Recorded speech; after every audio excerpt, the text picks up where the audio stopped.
À plus de 160 mètres de hauteur, une pièce de 11,3 tonnes avance lentement dans le ciel de Barcelone. Suspendue par une grue qui dépasse les 200 mètres, elle parcourt une trajectoire millimétrique jusqu'à s'emboîter dans le noyau d'une croix monumentale.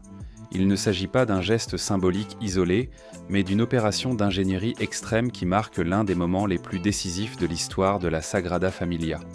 Après 143 ans de travaux, la tour de Jésus-Christ entre dans sa phase culminante. Avec presque 170 mètres déjà atteints, le temple se rapproche de la hauteur finale de 172,5 mètres, devenant l'église la plus haute du monde. Chaque bras de la croix, chaque module céramique, chaque assemblage structurel porte une responsabilité énorme. Le chantier accélère actuellement, les délais se consolident et la Sagrada Familia entre enfin dans la ligne droite qui mènera à l'achèvement de sa première grande étape historique. Dans cette vidéo, vous verrez tout sur le chantier. La Sagrada Familia naît à la fin du XIXe siècle dans un contexte très spécifique de Barcelone, marqué par l'expansion urbaine, par le renforcement de l'identité catalane et par un catholicisme fortement lié à la vie sociale. L'initiative vient de l'association spirituelle des dévots de Saint-Joseph, qui souhaitait ériger un temple expiatoire financé exclusivement par des dons, sans soutien direct de l'État ou de l'Église institutionnelle. Le projet initial, commencé en 1882, était relativement conventionnel, aligné sur le langage néo-gothique alors dominant, et n'annonçait pas la rupture architecturale qui allait suivre. L'entrée de Antoni Gaudí à la direction du chantier marque une inflexion profonde. Peu à peu, Gaudí abandonne le dessin hérité et commence à reformuler le temple à partir d'une vision beaucoup plus ambitieuse, dans laquelle la Sagrada Familia cesse d'être une église paroissiale agrandie pour être conçue comme une représentation physique de l'église universelle. Pour Gaudí, l'édifice devait exprimer visuellement la totalité de la foi chrétienne, non par des textes ou des symboles isolés, mais par l'architecture elle-même. C'est à ce moment qu'apparaît le concept de la Sagrada Familia comme une Bible en pierre. Chaque façade commence à raconter un axe central de la théologie chrétienne, chaque tour assume un rôle symbolique précis au sein de l'ensemble, et chaque élément constructif participe à une lecture spirituelle cohérente. Le temple cesse d'être compris comme un volume unique et commence à fonctionner comme un système narratif tridimensionnel dans lequel structure, ornementation et signification sont indissociables. À mesure que Gaudí prend le contrôle total du projet, le chantier s'éloigne de plus en plus de tout modèle historique direct et devient une expérience architecturale singulière. Conscient de l'ampleur et de la complexité de ce qu'il proposait, Gaudí savait qu'il ne verrait pas l'ouvrage achevé. Malgré cela, il conçoit la Sagrada Familia comme une entreprise de long terme, presque délibérément intergénérationnelle, dans laquelle les générations futures auraient la responsabilité d'interpréter et d'exécuter sa vision. Cette conscience influence directement la manière dont il développe le projet en privilégiant des méthodes et des principes pouvant être compris et poursuivis dans le futur. Pour rendre cela possible, Gaudí adopte une méthode de travail peu conventionnelle pour son époque. Au lieu de dépendre exclusivement de dessins techniques, il utilise des modèles physiques à différentes échelles, des maquettes structurelles et des photographies comme instruments centraux de conception. Ces modèles n'avaient pas seulement une fonction illustrative, mais servèrent d'outils de calcul et de vérification spatiale, permettant de tester des solutions formelles et structurelles de manière empirique. La logique géométrique qui émerge de ce processus devient l'un des piliers du projet. Les tours et les structures sont conçues à partir de courbes caténaires qui conduisent les efforts de manière naturelle jusqu'au sol, de surfaces réglées générées par des lignes droites et de colonnes inclinées qui se ramifient comme des arbres. Cette approche conduit Gaudí à abandonner consciemment le système gothique traditionnel d'arc-boutant en le remplaçant par une structure qui absorbe et répartit les charges en interne sans dépendre d'appuis extérieurs. Un élément fondamental pour la continuité du chantier sont les albums officiels de la Sagrada Familia, publiés encore du vivant de Gaudí et approuvés par lui.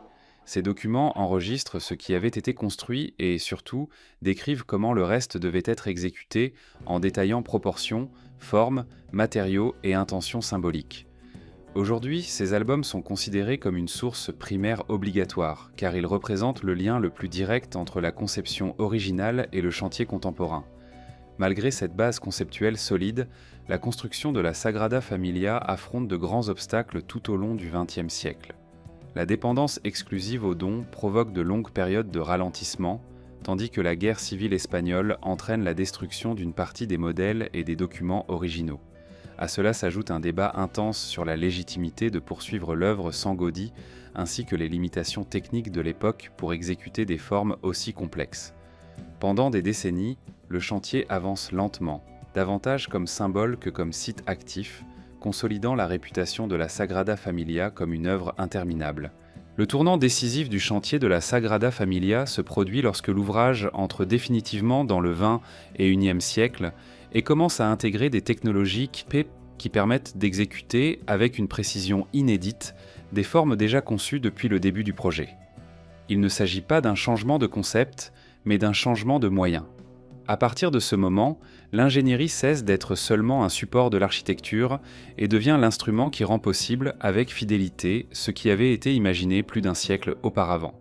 L'un des piliers de cette transformation est l'introduction du UHPC, le béton à ultra haute performance. Différent du béton conventionnel, ce matériau possède une résistance mécanique très supérieure, une faible porosité et un comportement structurel plus prévisible, ce qui permet la fabrication d'éléments plus fins, légers et complexes. Dans la Sagrada Familia, le UHPC est utilisé principalement dans des pièces structurelles internes et dans des composants qui doivent supporter de grands efforts avec des sections réduites, ce qui est indispensable dans les tours centrales. Ce matériau ne remplace pas la pierre, mais travaille en association avec elle, en assumant des fonctions structurelles invisibles pour le visiteur. Ces structures de métallique et en béton haute performance forment un squelette interne qui n'aurait jamais existé à l'époque de Antoni Gaudí, mais qui respecte rigoureusement ses intentions formelles. Grâce à ce système hybride, il est possible de soutenir des volumes élancés, de larges ouvertures et des géométries hautement complexes sans recourir à des solutions extérieures qui altéreraient la lecture de l'édifice. La structure disparaît aux yeux, mais c'est elle qui garantit stabilité, sécurité et durabilité à long terme. Une autre avancée fondamentale réside dans la préfabrication. Une grande partie des panneaux de pierre, des modules structurels et des éléments ornementaux est produite hors du chantier, dans un environnement contrôlé où précision, qualité et répétabilité peuvent être assurées. Ces éléments arrivent prêts pour l'assemblage, réduisant le temps d'exécution en hauteur et minimisant les risques. Avant tout levage définitif, les pièces sont assemblées au sol pour des tests d'emboîtement, d'alignement et de finition, ce qui transforme chaque étape en un processus presque chirurgical. La numérisation tridimensionnelle et le scan des sculptures deviennent également des outils centraux. Des modèles réalisés manuellement par des artistes sont numérisés avec une très haute résolution, convertis en modèles numériques et ensuite reproduits par des machines de découpe robotisées en pierre ou autres matériaux. Le travail manuel ne disparaît pas, mais passe à l'étape finale, responsable des ajustements fins et de l'expression artistique. Cette méthode garantit la fidélité au geste original et permet des reproductions à différentes échelles sans perte de qualité. Au sommet de ce système technique se trouve le montage en hauteur, réalisé avec des grues auto-élévatrices qui dépassent les 200 mètres. Ces grues grandissent avec la tour et opèrent dans des conditions extrêmes, exigeant un contrôle rigoureux du vent, du climat et de la stabilité. Des capteurs surveillent en temps réel la vitesse et la direction du vent, des filets horizontaux sont installés pour protéger contre les chutes de matériaux et des plateformes spécifiques accompagnent l'élévation de l'ouvrage. Chaque opération est planifiée avec une anticipation absolue, car toute erreur à cette hauteur compromettrait des pièces uniques et des structures sensibles. C'est dans ce contexte technologique que s'inscrit la tour de Jésus-Christ, le point culminant de la Sagrada Familia tant en hauteur qu'en signification. Avec 172,5 mètres, elle a été délibérément conçue pour être légèrement plus basse que le mont Juic, renforçant l'idée que l'œuvre humaine ne doit pas dépasser la création divine. Au sommet de la tour, la croix à 4 bras représente l'aboutissement absolu du projet. Sa structure interne est ajourée et combine des matériaux métalliques, du béton haute performance et un revêtement céramique. Chaque bras possède des dimensions et des poids considérables, exigeant un processus de montage qui commence à environ 54 mètres de hauteur, où les modules sont préassemblés, et se poursuit avec le levage progressif jusqu'à plus de 160 mètres. Le revêtement extérieur, composé de céramique blanche avec un traitement nacré, a été choisi pour refléter intensément la lumière solaire pendant la journée et amplifier l'éclairage nocturne. La nuit, la croix sera illuminée de manière à projeter de la lumière vers les 4 points cardinaux, reprenant l'intention originale de Gaudí de créer un élément visible dans toute la ville. Aujourd'hui, la Sagrada Familia présente un contraste marqué entre l'image extérieure de plus en plus proche de l'achèvement et la complexité technique intense qui domine encore l'intérieur du chantier.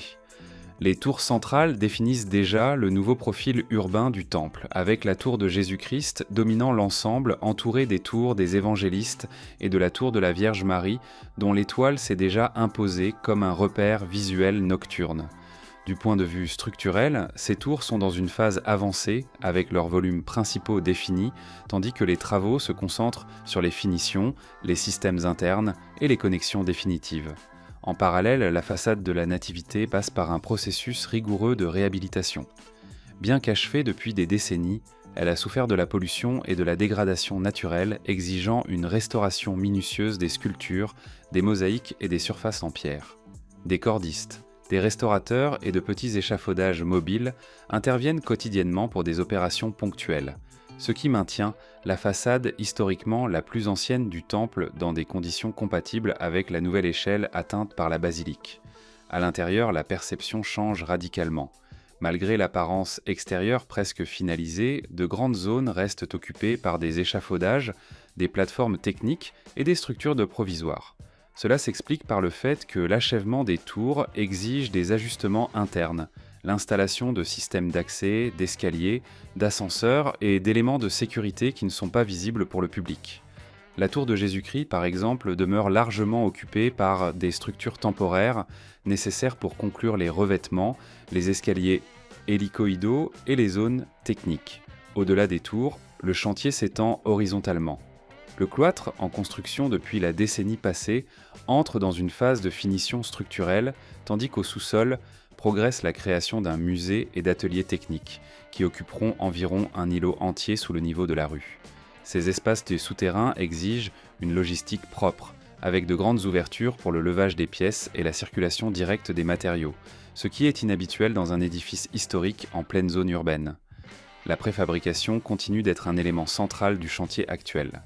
Des panneaux de pierre, des composants structurels et des éléments sculpturaux sont produits hors du chantier, testés au préalable et seulement ensuite installés, garantissant la fidélité au projet original et réduisant les marges d'erreur. Tout cela se déroule de manière simultanée, avec des dizaines de fronts de travail actifs dans un seul îlot, exigeant une coordination extrême entre équipes, planning et systèmes de sécurité. Du point de vue des projections, le chantier s'organise en deux grandes phases. La première, qui s'achève en 2026, coïncide avec le centenaire de la mort de Antoni Gaudí et marque l'achèvement des tours centrales et des principaux volumes verticaux. La seconde phase s'étend jusqu'en 2035 et implique la construction de la façade de la gloire, des misons poisquetor, des tours finales et de la configuration urbaine définitive de l'ensemble. Cette étape était la plus sensible car elle dépend de décisions artistiques encore ouvertes et de résolutions politiques complexes, incluant la démolition prévue d'environ 1000 appartements pour la création d'un grand parvis urbain. Mais vous, que pensez-vous de la phase finale de la construction de la Sagrada Familia et de l'impact urbain qu'elle va encore provoquer ? Commentez. Voici la chaîne La Grande Construction. Laissez votre like, abonnez-vous et regardez la vidéo précédente.